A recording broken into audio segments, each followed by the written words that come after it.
लोगों को अपने सपने मत बताओ, लोगों को अपने सपने मत बताओ, बस उन्हें पूरा करके दिखाओ, क्योंकि लोग सुनना कम और देखना ज़्यादा पसंद करते हैं।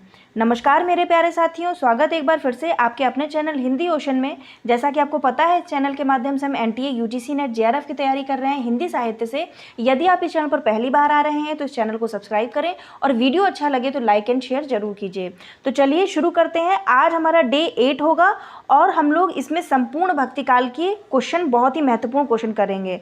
तो चलिए बिना वक्त का ज़ाया किए हुए शुरू करते हैं। आज का जो हमारा पहला प्रश्न है वो है आपका, किस रचना को तमिल वेद कहा जाता है? तमिल प्रकाश को, दिव्य प्रकाश को, नालियार वेदामृतम को या फिर नालियार दिव्य प्रबंधम को? किस रचना को तमिल वेद कहा जाता है? अच्छा प्रश्न है और स्तरीय प्रश्न है। तो जो इसका सही उत्तर हो जाएगा वो हो जाएगा आपका ऑप्शन नंबर डी, नालियार दिव्य प्रबंधन को तमिल वेद कहा जाता है।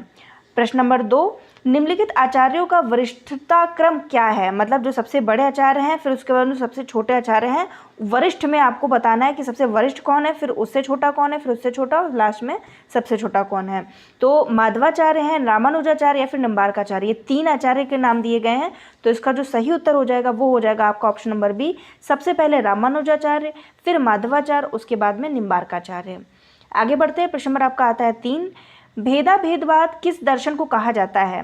द्वैताद्वैतवाद को, अद्वैतवाद को, विशिष्टाद्वैतवाद को या फिर द्वैतवाद को? भेदाभेदवाद किस दर्शन को कहा जाता है? तो जो इसका राइट आंसर हो जाएगा वो हो जाएगा आपका द्वैताद्वैतवाद को भेदाभेदवाद का दर्शन कहा जाता है। आगे बढ़ते हैं प्रश्न नंबर 4 की ओर। राम और कृष्ण किसके पूर्वोत्तर माने गए हैं? पूर्व अवतार माने गए हैं राम और कृष्ण। ब्रह्मा जी के, विष्णु जी के, शिव के या फिर इनमें से कोई नहीं? तो जो इसका राइट आंसर हो जाएगा वो हो जाएगा आपका option number B, Vishnu ji के अवतार माने गए हैं राम और कृष्ण। आगे बढ़ते हैं प्रश्न नंबर 5 की ओर। रुद्र संप्रदाय के प्रवर्तक कौन है? चक्रधर हैं, आचार्य पुंडलिक हैं, चैतन्य महाप्रभु हैं या फिर विष्णु स्वामी हैं? रुद्र संप्रदाय के प्रवर्तक का नाम पूछा गया है। तो जिसका राइट आंसर हो जाएगा वो हो जाएगा विष्णु स्वामी, ऑप्शन नंबर डी। आगे बढ़ते हैं प्रश्न नंबर 6 की ओर। द्वैतवाद के प्रतिष्ठापक आचार्य कौन है? निम्बार्काचार्य हैं, माधवाचार्य हैं, शंकराचार्य हैं या फिर वल्लभाचार्य हैं? आसान प्रश्न है और ये जो आपके प्रतिष्ठापक आचार्य हैं, द्वैतवाद, अद्वैतवाद और आपके ये सारे जितने भी वाद हैं, इनमें से प्रश्न आपके आते हैं तो इनको प्रतिष्ठापक के साथ में आपको याद कर लेना है। तो द्वैतवाद के पूछा गया है तो इसका जो राइट आंसर हो जाएगा वो हो जाएगा आपका ऑप्शन नंबर बी, मध्वाचार्य द्वैतवाद के प्रतिष्ठापक आचार्य हैं। आगे बढ़ते हैं प्रश्न नंबर 7 की ओर। 5 विषयों के संवेद ग्रहण को पांच रात्र धर्म का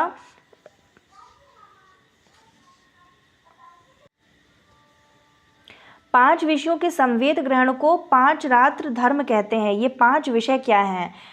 तो इसका जो सही उत्तर आपको बताना है, परम तत्व, मुक्ति, भुक्ति, योग या संसार, माया, संसार, भक्ति, मोक्ष या योग, मोक्ष, योग, ब्रह्म, जीव या संसार या फिर परम ब्रह्म, जीव, जगत, माया या फिर भक्ति? तो जो इसका राइट आंसर हो जाएगा वो हो जाएगा आपका ऑप्शन नंबर ए, परम तत्व, मुक्ति, भुक्ति, योग और संसार। ये 5 रात्र धर्म कहलाते हैं। ये 5 विषय हैं, परम तत्व है, मुक्ति है, भुक्ति है, योग है और संसार है। आगे बढ़ते हैं। प्रश्न नंबर आपका आता है 8, रामानंद के दीक्षा गुरु कौन थे? रामानंद के जो दीक्षा गुरु थे वो कौन थे? ऑप्शंस देख लीजिए। जो आपका ऑप्शन दिया हुआ है वो है नरहरि दास, राघवानंद, शंकराचार्य या फिर निम्बार्काचार्य। तो जिसका राइट आंसर हो जाएगा वो हो जाएगा आपका ऑप्शन नंबर ए, नरहरि दास इनके गुरु हैं। आगे बढ़ते हैं प्रश्न नंबर 9 की ओर। संत रज्जब का पूरा नाम क्या है? मोहम्मद रज्जब, रज्जब अली खां, रज्जब दास या फिर सैयद रज्जब खां? ये आपका एक बार से फिर से प्रश्न आ गया है। ये आपका पिछले जब मैंने हम भक्ति काल करवाया था तो उसमें ये प्रश्न पूछा जा चुका है। तो जो इसका राइट आंसर हो जाएगा वो हो जाएगा option number B, Rajab Ali Khan. आगे बढ़ते हैं प्रश्न नंबर 10 की ओर। जायसी किस रचना में सूफी दर्शन का सैद्धांतिक वर्णन मिलता है? जायसी की किस रचना में सूफी दर्शन का सैद्धांतिक वर्णन मिलता है? आखिरी कलाम में, अखरावट में, पद्मावत में या फिर चित्ररेखा में? तो जो इसका राइट आंसर हो जाएगा वो हो जाएगा आपका ऑप्शन नंबर बी, अखरावट में जायसी की सूफी दर्शन का सैद्धांतिक वर्णन मिलता है। किसमें? अखरावट में। आगे बढ़ते हैं प्रश्न नंबर 11 की ओर। जायसी के विरह वर्णन में कौन सी विशेषता नहीं है? एक पक्षीय प्रेम का चित्रण, फारसी काव्य का प्रभाव, लोक संस्कृति का चित्रण या फिर 12 मासा का वर्णन? जायसी के विरह वर्णन में कौन सी विशेषता नहीं पाई जाती है? तो जिसका राइट आंसर हो जाएगा वो हो जाएगा आपका ऑप्शन नंबर ए, एक पक्षीय प्रेम का चित्रण। इसमें विशेषता नहीं पाई जाती है। बाकी फारसी काव्य का प्रभाव भी है, लोक संस्कृति का चित्रण भी है और बारहमासा का वर्णन भी किया गया है। तो जो ऑप्शन नहीं विशेषता पाई जाती है वो है एक पक्षीय। आगे बढ़ते हैं प्रश्न नंबर 12 की ओर। किस आलोचक ने जायसी की अवधि को अवधि का अर्घान कहा है? किस आलोचक ने जायसी की अवधि को अवधि का अर्घान कहा है? बच्चन सिंह, राम कुमार वर्मा, रामविलास शर्मा या फिर हजारी प्रसाद द्विवेदी? तो जिसका राइट आंसर हो जाएगा वो हो जाएगा आपका ऑप्शन नंबर ए, इसका सही हो जाएगा। बच्चन सिंह ने अवधि का अर्घान कहा है किसको? जायसी को। आगे बढ़ते हैं प्रश्न नंबर 13 की ओर। पद्मावत का कौन सा खंड हिंदी साहित्य की अनुपम निधि माना जाता है?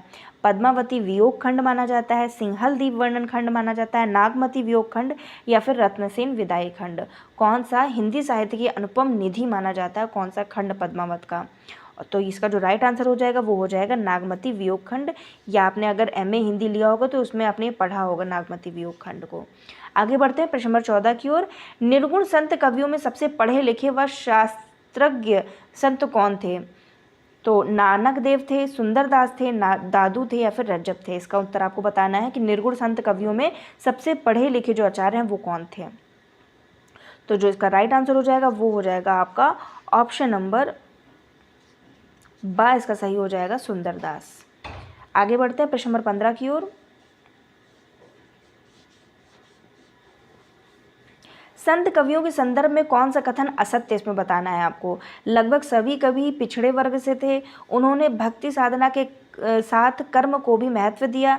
सभी संत कवि सन्यासी थे, उन्होंने ज्ञान और प्रेम को समान महत्व दिया। तो उसमें पूछा गया है कि इसमें से असत्य कथन कौन सा है, बताइए इसका सही आंसर। तो इसका जो सही उत्तर हो जाएगा वो हो जाएगा सभी संत कवि सन्यासी थे, ये इसका असत्य कथन है। बाकी लगभग सभी वर्ग पिछड़े वर्ग के थे, उन्होंने भक्ति साधना के साथ कर्म को भी महत्व दिया और उन्होंने ज्ञान और प्रेम दोनों को समान महत्व दिया। जो ऑप्शन असत्य हो जाएगा वो हो जाएगा सभी संत सन्यासी थे, ये असत्य हो जाएगा। आगे बढ़ते हैं प्रश्न नंबर आपका आता है 16। संत काव्य और सूफी काव्य में कौन सी विशेषता असमान है, मतलब समान नहीं है? गुरु का महत्व, माया या शैतान का विरोध, प्रेम की प्रधानता या फिर खंडनात्मक प्रवृत्ति? इसमें पूछा गया है कि संत कवि काव्य और सूफी काव्य दोनों में कौन सी विशेषता असमान है, मतलब नहीं मिलती है। तो जो इसका राइट आंसर हो जाएगा वो हो जाएगा आपका खंडनात्मक प्रवृत्ति। आगे बढ़ते हैं प्रश्न नंबर आपका आता है 17। वल्लभाचार्य ने से भेंट होने पर सूरदास ने कौन सा पद गाया था? जब वल्लभाचार्य से मिले थे सूरदास तो उन्होंने कौन सा पद गाया था? प्रभु हो सब पतितन को टीको, मधुबन तुम कत रहत हरे, निर्गुण कौन देश को बासी, ऊधो मोहि ब्रज बिसरत नाही?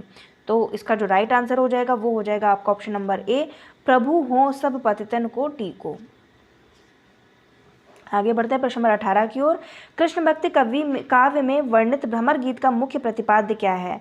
गोपियों का विरह वर्णन है, सगुण भक्ति की प्रतिष्ठा है, कृष्ण के प्रति गोपियों के प्रेम व्यंजना है या फिर उक्ति वैचित्र का प्रदर्शन है?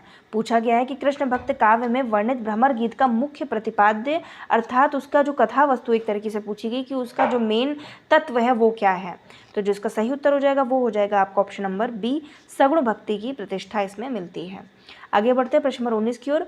गौड़ी संप्रदाय के प्रवर्तक आचार्य कौन है? चैतन्य महाप्रभु हैं, स्वामी हरिदास हैं, निम्बार्काचार्य हैं या फिर विद्यापति हैं? आसान प्रश्न है तो इसका जो सही उत्तर हो जाएगा वो हो जाएगा आपका बिल्कुल सही, चैतन्य महाप्रभु। आगे बढ़ते हैं प्रश्न नंबर 20 की ओर। उत्तर भारत में राम भक्ति का प्रवर्तन आचार्य रामानुज की परंपरा में राघवानंद द्वारा प्रारंभ हुआ और उनके शिष्य ने उसे योगानुकूल भावभूमि प्रदान की। राघवानंद के शिष्य कौन थे?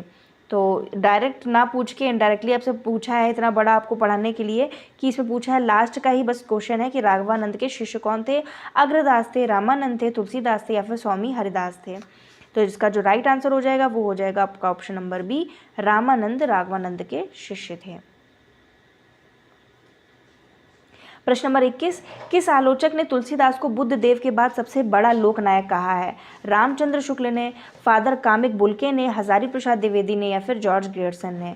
ये भी ये प्रश्न करवा चुकी हूँ मैं। बुद्ध देव के बाद सबसे बड़ा लोकनायक किसको कहा है? तुलसीदास को किसने कहा है? तो वो उसका जो राइट आंसर हो जाएगा वो हो जाएगा जॉर्ज ग्रियर्सन ने कहा है। आगे बढ़ते हैं प्रश्न नंबर आपका आता है 22।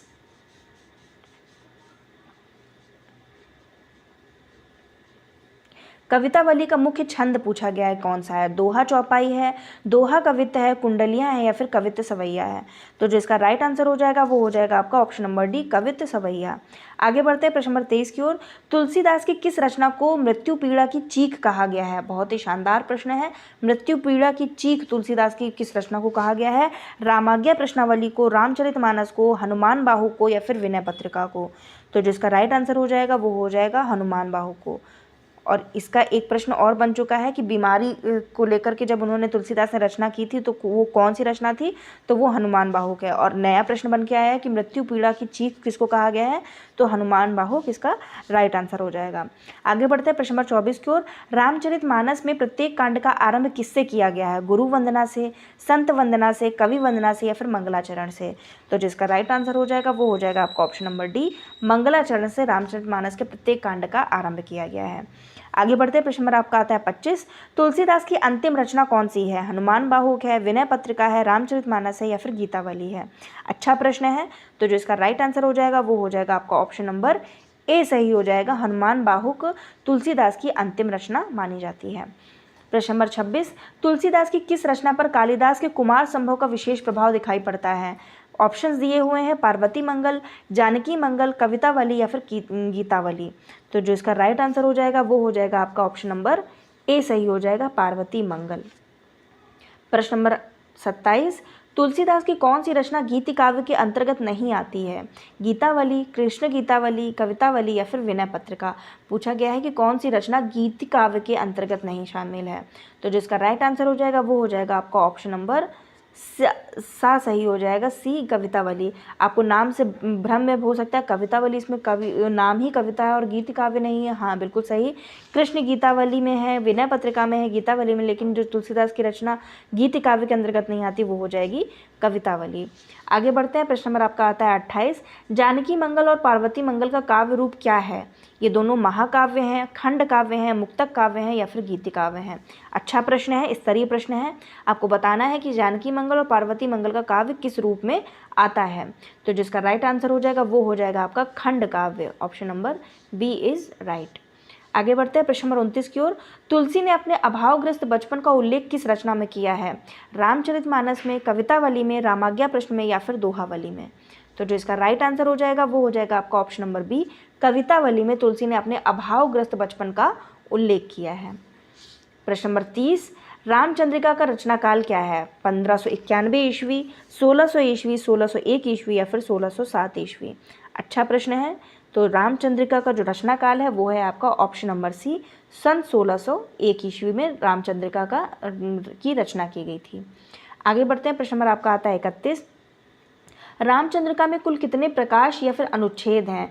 39 हैं, 41 हैं या फिर आपके और दो ऑप्शन दिए हुए हैं, लेकिन जो इसका राइट आंसर हो जाएगा वो हो जाएगा आपका ऑप्शन नंबर ए राइट हो जाएगा कि 39 रामचंद्रिका में कुल कितने प्रकाश हैं, मतलब अनुच्छेद हैं, तो 39 अनुच्छेद हैं रामचंद्रिका में।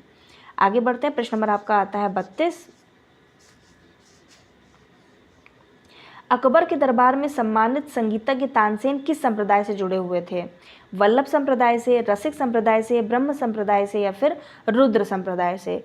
तो जो इसका राइट आंसर हो जाएगा वो हो जाएगा आपका ऑप्शन नंबर ए, वल्लभ संप्रदाय से अकबर के दरबार में सम्मानित संगीतज्ञ तानसेन वल्लभ संप्रदाय से जुड़े हुए थे।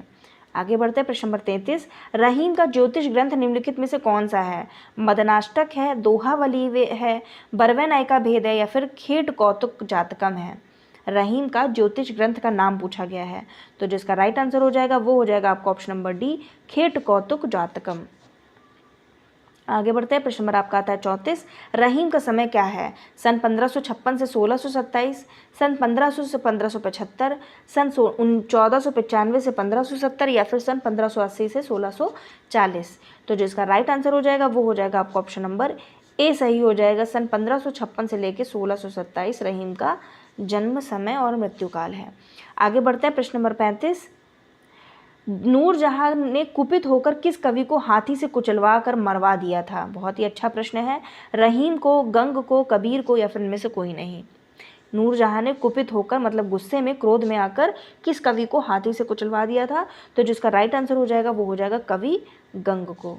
आगे बढ़ते हैं प्रश्न नंबर 36 की ओर। निम्नलिखित में से नंददास की सर्वश्रेष्ठ कृति कौन सी मानी जाती है? रास पंचाध्यायी, अनेकार्थ मंजरी, सुदामा चरित या फिर मान मंजरी?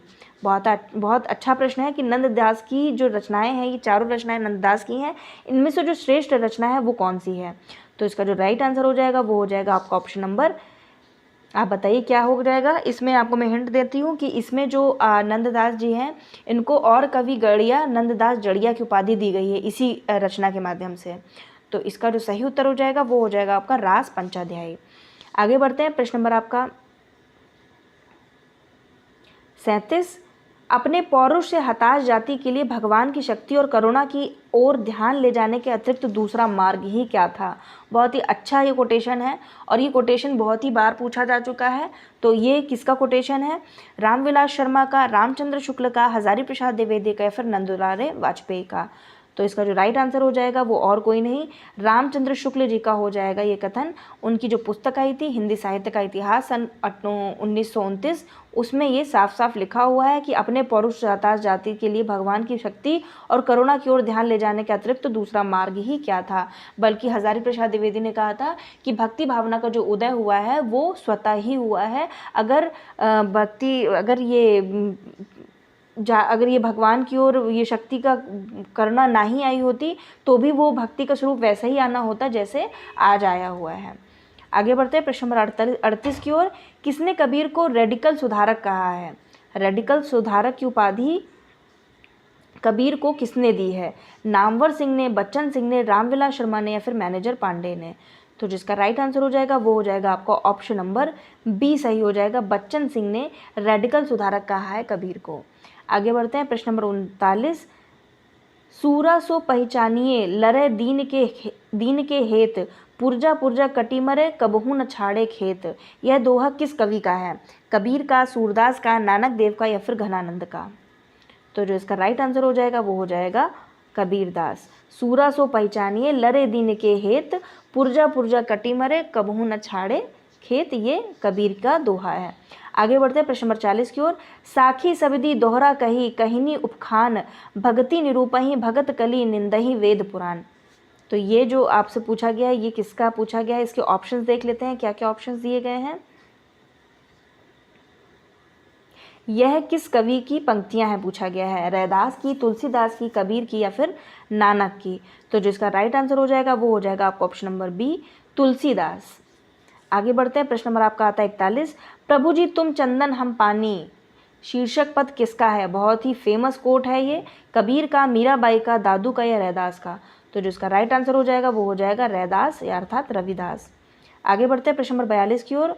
सो जो कि जाके मन में मुद्रा, रात दिवस न करई निद्रा, यह पंक्ति किसकी है? आपको बताना है। ऑप्शंस दिए हुए हैं कबीर, मलूकदास, दादू या फिर रज्जब। सो जो कि जाके मन में मुद्रा, रात दिवस न करई निद्रा, यह पंक्ति किसकी है? कबीर की, मलूकदास की, दादू दयाल की या फिर रज्जब की? तो जिसका राइट आंसर हो जाएगा वो हो जाएगा कबीरदास। आगे बढ़ते हैं प्रश्न नंबर 43 की ओर। हों सब कविन केर पिछलगा, किछु कही चला तबल देई डगा, यह किस कवि की पंक्ति है? तुलसीदास की, ईश्वरदास की, कबीर की या फिर जायसी की? तो जो इसका राइट आंसर हो जाएगा वो हो जाएगा ऑप्शन नंबर डी, जायसी की ये पंक्तियां हैं। आगे बढ़ते हैं प्रश्न नंबर आपका आता है 44। मानुष प्रेम भयउ बैकुंठी, नाहित काह छार भई मूठी, यह किस कवि की पंक्ति है? जायसी की, तुलसीदास की, केशवदास की या फिर नंददास की? तो इसका जो राइट आंसर हो जाएगा वो हो जाएगा मलिक मोहम्मद जायसी की ये पंक्तियां हैं। आगे बढ़ते हैं प्रश्न नंबर 45 की ओर। मोहम्मद जीवन जल भरन रहट घरी के रीति, घरी सो आई जो भरी ढरी जन्म गा बीती, यह किसकी पंक्तियां हैं? रहीम दास की, रसखान की, कुतुबन की या फिर जायसी की? तो जो इसका राइट आंसर हो जाएगा वो हो जाएगा आपका ऑप्शन नंबर डी, जायसी की ये रचना है, ये आपकी पंक्तियां हैं। आगे बढ़ते हैं प्रश्न नंबर 46 की ओर। भारतवर्ष का लोकनायक वही हो सकता है जो समन्वय करने का अपार धैर्य लेकर आया हो, यह कथन किस लेखक का है? रामचंद्र शुक्ल, राहुल सक्सेना, हजारी प्रसाद द्विवेदी या फिर परशुराम चतुर्वेदी? तो इसका जो राइट आंसर हो जाएगा वो हो जाएगा आपका ऑप्शन नंबर सी सही हो जाएगा, हजारी प्रसाद द्विवेदी का ये कोटेशन है। और प्रश्न नंबर 47 की ओर बढ़ते हैं। लाज न लागत आपको दौरे आयु साथ, धिक धिक ऐसे प्रेम को कहा कहूँ मैं नाथ। यह किसकी पंक्तियाँ हैं? मीराबाई की, तुलसीदास की, सहजोबाई की या फिर रत्नावली की। बहुत ही फेमस पंक्तियाँ हैं। और ये किसके लिए कही थी? ये कही थी रत्नावली ने कही थी ये पंक्तियाँ। और किसके लिए कही थी? तुलसीदास के लिए। इसके पीछे एक छोटी सी कहानी है, मैं आपको बताना चाहती हूँ। जब तुलसीदास का विवाह हुआ था रत्नावली से, और जब ये रत्नावली से मिलने चली, जब रत्नावली अपने मायके चली जाती हैं तो तुलसीदास भी उनके पीछे पीछे, अब आंधी बारिश तूफान आता है और वो नदी पार करके चले जाते हैं।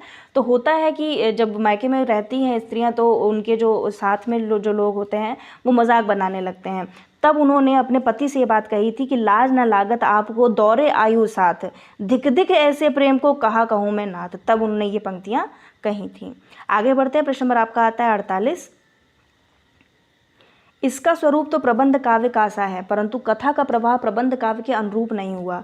अलंकारों को अनावश्यक महत्व दिया गया है। रामचंद्र शुक्ल का यह कथन किस ग्रंथ के बारे में है कि इसमें कथा का प्रभाव प्रबंध काव्य का अनुरूप नहीं हुआ है? रामचंद्रिका के लिए कहा है, रामचरितमानस के लिए, पद्मावत के लिए या फिर पृथ्वीराज रासो के लिए? तो जिसका सही उत्तर हो जाएगा वो हो जाएगा आपका ऑप्शन नंबर ए, इसका सही हो जाएगा। रामचंद्रिका के लिए कहा है। किसने? रामचंद्र शुक्ल ने कहा है। क्या कहा है? इसका स्वरूप तो प्रबंध काव्य का सा है, परंतु कथा का प्रभाव प्रबंध काव्य के अनुरूप नहीं हुआ है। अलंकारों का अनावश्यक महत्व दिया गया है। किसमें? रामचंद्रिका में। प्रश्न नंबर 49। भलो बुरो न तू गुने, वृथा कथा कहे सुने ना, रामदेव गाई है ना देवलोक पाई है। यह पंक्ति किस कवि की है? रामानंद की, तुलसीदास की, केशवदास की या फिर ईश्वरदास की? भलो बुरो न तू गुने, वृथा कथा कहे सुने ना, रामदेव गाई है ना देवलोक पाई है। तो जिसका राइट आंसर हो जाएगा वो हो जाएगा आपका ऑप्शन नंबर सी, केशवदास की ये पंक्तियाँ हैं। और पढ़ते हैं आज का जो हमारा अंतिम प्रश्न है, वो है आपका प्रश्न नंबर 50। यदि कहीं रमणीय सुंदर अद्वैती रहस्यवाद है तो मैं जिसकी भावुकता उच्च कोटि की है। रामचंद्र शुक्ल के इस कथन में रिक्त स्थान की पूर्ति कीजिए। मलिक मोहम्मद जायसी, कबीरदास या फिर तुलसीदास, सूरदास। पूछा गया है यदि कहीं रमणीय सुंदर अद्वैती रहस्यवाद है तो, इसमें कवि का नाम आपको फिल करना है। तो मैं जिसकी भावुकता उच्च कोटि की है, ये कथन किसके लिए कहा है? मलिक मोहम्मद जायसी, कबीरदास, तुलसीदास, सूरदास। तो जिसका सही उत्तर हो जाएगा वो हो जाएगा आपका और कोई नहीं, मलिक मोहम्मद जायसी के लिए कहा है रामचंद्र शुक्ल ने। पूरा इसको फिल करके देख लीजिए। यदि कहीं रमणीय सुंदर अद्वैती रहस्यवाद है तो मलिक मोहम्मद जायसी में जिसकी भावुकता उच्च कोटि की है। तो ये प्रश्न थे पूरे 50। आई होप आपको ये क्लास अच्छी लगी होगी। वीडियो अच्छा लगा हो तो लाइक कीजिए, कमेंट कीजिए और अपनी खूब सारी मेहनत कीजिए इस चैनल के माध्यम से। और भी ऐसे ही आपके वीडियोस प्लेलिस्ट में हैं जो आपकी अभ्यास प्रश्नोत्तरी से आधारित प्रश्न हैं, और उनको आप ज़रूर देखिए और उसके आधार पर अपनी स्वयं की तैयारी को परखिए। वीडियो देखने के लिए आप सभी लोगों का बहुत बहुत धन्यवाद।